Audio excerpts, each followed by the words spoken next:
মধ্যপ্রাচ্যের চলমান উত্তেজনার প্রভাব এবার ইসরায়েলের অভ্যন্তরেও স্পষ্টভাবে দেখা গেছে। যুদ্ধ বন্ধের দাবিতে স্থানীয় সময় শনিবার তেল আবিবের হাবিমা স্কোয়ারে সরকার বিরোধী বিক্ষোভ করে শত শত মানুষ। বিভিন্ন পোস্টার ও স্লোগান নিয়ে রাস্তায় নামেন তারা। বিক্ষোভকারীদের দাবি, যুদ্ধ চলতে থাকলে আরও অস্থিতিশীল হয়ে উঠবে পুরো অঞ্চল। আন্দোলনকারীরা অভিযোগ করেন, ইসরায়েল ও যুক্তরাষ্ট্রের নেতৃত্ব যুদ্ধকে দীর্ঘমেয়াদী সংঘাতে পরিণত করছে। তাদের মতে, গাজা, লেবানন বা ইরান সব ক্ষেত্রে একই ধরনের যুদ্ধচক্র তৈরি হয়েছে। সাধারণ মানুষের প্রধান চাহিদা এখন শান্তি ও নিরাপত্তা। তারা যুদ্ধ বন্ধ করে স্বাভাবিক জীবনে ফেরার আহ্বান জানান।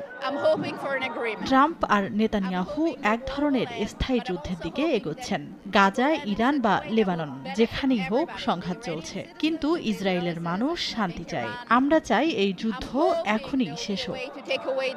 একই দিনে ফ্রান্সের প্যারিসে ইরানি বিরোধী সংগঠন NCRI এর সমর্থকেরাও বিক্ষোভ করেন। তারা ইরানে চলমান হামলা ও রাজনৈতিক পরিস্থিতি নিয়ে মত প্রকাশ করেন। তাদের অবস্থানে ভিন্নতা দেখা যায়। কেউ যুদ্ধের বিরোধিতা করেন, আবার কেউ মনে করেন পরিবর্তন ইরানের ভেতর থেকে আসতে হবে। ফলে আন্দোলনে এক ধরনের বিভক্ত অবস্থান স্পষ্ট হয়।